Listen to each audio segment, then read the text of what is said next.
Salam sejahtera, selamat datang ke channel Current Sphere. Jangan lupa like, share, dan subscribe. RUU kredit karbon tak terpakai untuk Sabah. Jeffrey Kitingan. Rang Undang-Undang Pemerangkapan, Penggunaan dan Penyimpanan Karbon CCUS yang akan dibentang di Parlemen pada akhir tahun ini adalah tidak terpakai kepada Sabah, kata Timbalan Ketua Menteri 1 Datuk Seri Dr. Jeffrey Kitingan.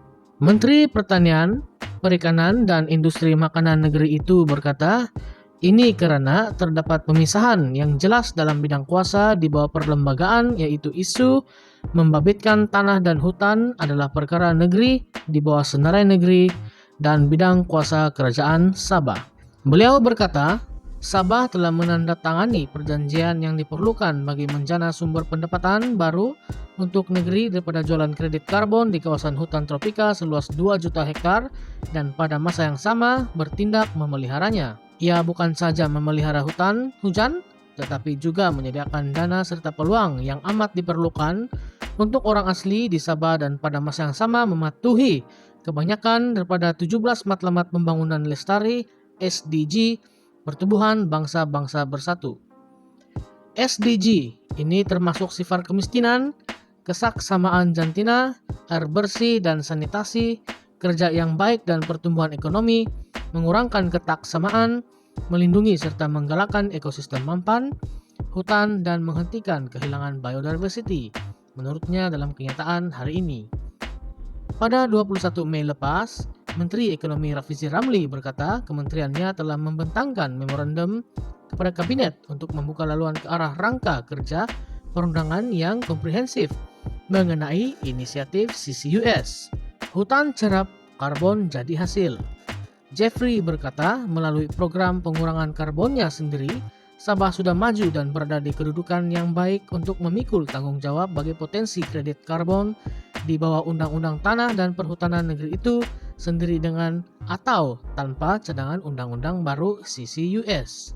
Sabah dalam proses menggubal Undang-Undang Pemerangkapan dan Penggunaan Karbonnya sendiri serta mengemaskini enactment Hutan 1968 termasuk menjadikannya karbon sebagai hasil hutan, katanya. Beliau berkata manfaat sosioekonomi program kredit karbonnya adalah selaras dengan visi negeri itu untuk membangunkan Plan Pembangunan Sabah Maju Jaya 2021 2025. Timbalan Ketua Menteri itu juga berkata pendirian Sabah adalah selari untuk Sarawak, bahwa tiada keperluan untuk CCUS diperluas ke negeri-negeri di Kepulauan Borneo dan ia telah dimaklumkan kepada Mesyuarat Majlis Perubahan Iklim Kebangsaan yang dipengerusikan oleh Perdana Menteri Datuk Seri Anwar Ibrahim di Putrajaya pada Jumaat lepas.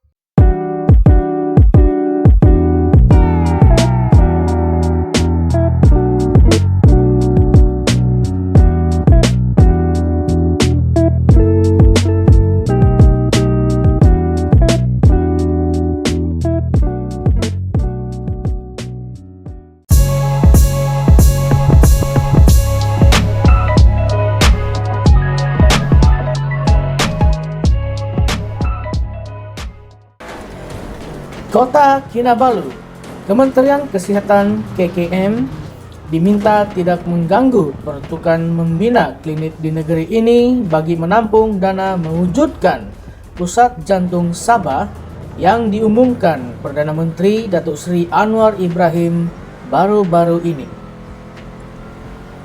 Menteri Pembangunan Masyarakat dan Kesejahteraan Rakyat Sabah, Datuk James Ratib, berkata peruntukan RM80 juta yang disebut Perdana Menteri untuk pusat itu seharusnya menggunakan peruntukan baru dari Kementerian Keuangan.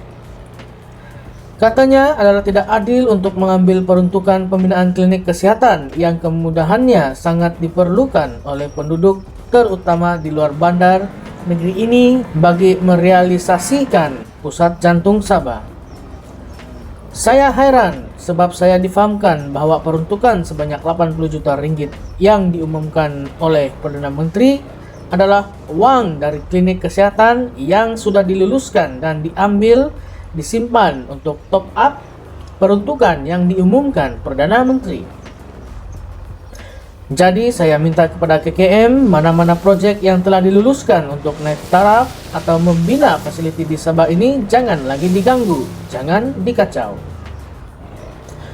Buatlah yang Perdana Menteri umumkan itu melalui Kementerian Keuangan untuk mencari dana uang membina pusat jantung Sabah yang diumumkan 80 juta ringgit itu. Katanya pada sidang media selepas meresmikan klinik Family Care Jalan Pantai di sini hari ini.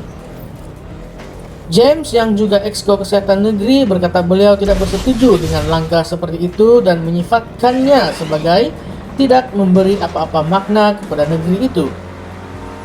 Sementara itu, beliau juga menegaskan perlunya mengekalkan cadangan sebelum ini untuk mewujudkan pusat jantung Sabah di Hospital Queen Elizabeth II berbanding memindahkannya ke lokasi lain. Katanya, kenyataan Menteri Kesehatan Datuk Seri Dr. Zulkifli Ahmad baru-baru ini mengenai kemungkinan menempatkan pusat jantung Sabah di Hospital Universiti Malaysia Sabah HUMS melambatkan lagi penyediaan kemudahan itu. Matlamat kita memohon Institut Jantung Sabah ini pertama, memandangkan kewangan kita pada masa ini belum mengizinkan, maka peruntukan sedia ada sebanyak RM80 juta yang diumumkan itu adalah lebih baik untuk kita menambah fasiliti kemudahan ward pusat jantung kita di HQE 2. Tapi baru-baru ini ada pengumuman daripada Menteri KKM mengatakan akan mempertimbangkan untuk pusat jantung Sabah itu ditempatkan di HUMS.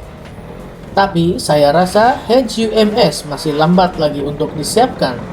Kita tidak tahu bila ia akan siap, sedangkan kemudahan dan fasiliti jantung ini amat mendesak dan atas sebab itu adalah lebih baik menaik taraf ward HQE 2, katanya.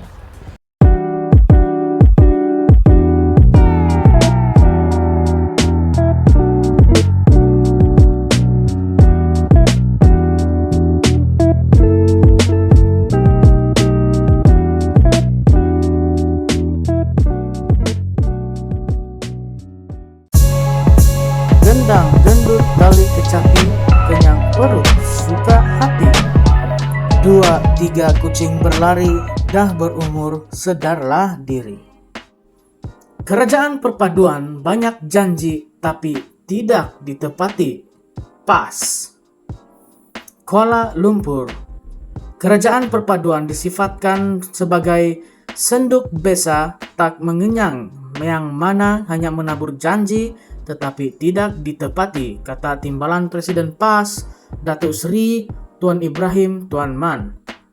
Tuan Ibrahim berkata sikap yang dipamerkan Perdana Menteri Datuk Seri Anwar Ibrahim kini sama dengan ketika Pakatan Harapan PH yang bertindak menabur janji-janji manis yang dilihat sukar untuk dilaksanakan. Bukan satu, malahan berpuluh janji ini dizahirkan melalui ucapan dan dibukukan dalam buku manifesto pada saban kali pilihan raya diadakan yang akan dilaksanakan oleh mereka jika terpilih menjadi kerajaan, katanya dalam satu kenyataan hari ini. Terbaru, Kerajaan Perpaduan mendakwa kenaikan harga diesel tidak dapat dielakkan demi menyelamatkan negara yang rugi akibat penyeludupan, namun PH pernah mengkritik tindakan kerajaan terdahulu yang bertindak menaikkan harga bahan api itu. Dipersembahkan angka bernilai berbilion untuk menakutkan rakyat bahwa langkah kerajaan ini adalah tindakan yang betul. Penyeludupan yang berlaku ini sangat besar, kononnya. Jika benar ia berlaku sebesar itu, adakah ianya hanya dipandang sepi oleh pihak berkuasa? Tidakkah ini memberi gambaran bahwa sempadan negara ini sangat mudah dicerobohi? Selamatkah kita ketika ini? Apakah kerajaan hanya mampu berdiam diri tanpa apa-apa tindakan? Kata Tuan Ibrahim lagi. Sebelum ini, Menteri Keuangan 2, Datuk Amir Hamzah mengumumkan harga diesel di semua stesen runcit Semenanjung Malaysia ditetapkan pada kadar RM3.35 bagi setiap liter, iaitu harga pasaran tanpa subsidi bermula 12:01 tengah malam. Beliau berkata, ia adalah harga pasaran tanpa subsidi berdasarkan purata bulan Mei 2024 mengikut formula Automatic Pricing Mechanism. Tuan Ibrahim berkata, sekiranya alasan kerajaan menaikkan harga diesel untuk mencegah penyeludupan, yang perlu diambil perhatian adalah meningkatkan penguatkuasaan serta menekan dan menangkap para penyeludup yang mengkhianati negara dan bukannya dengan menaikkan harga bahan api itu. Bagi meredakan amarah dan keresahan rakyat, maka kerajaan menjanjikan suatu yang agak luar biasa, yaitu menjamin tiada kenaikan harga barangan. Tidak perlu kepada pakar ekonomi, pesawah yang mengusahakan sawah pun tahu bahwa kenaikan harga diesel bakal memberi kesan domino kepada kos sarar diri rakyat. Belum pun sempat seminggu, kita sudah dengar keluhan rakyat akibat kenaikan harga barangan, katanya lagi.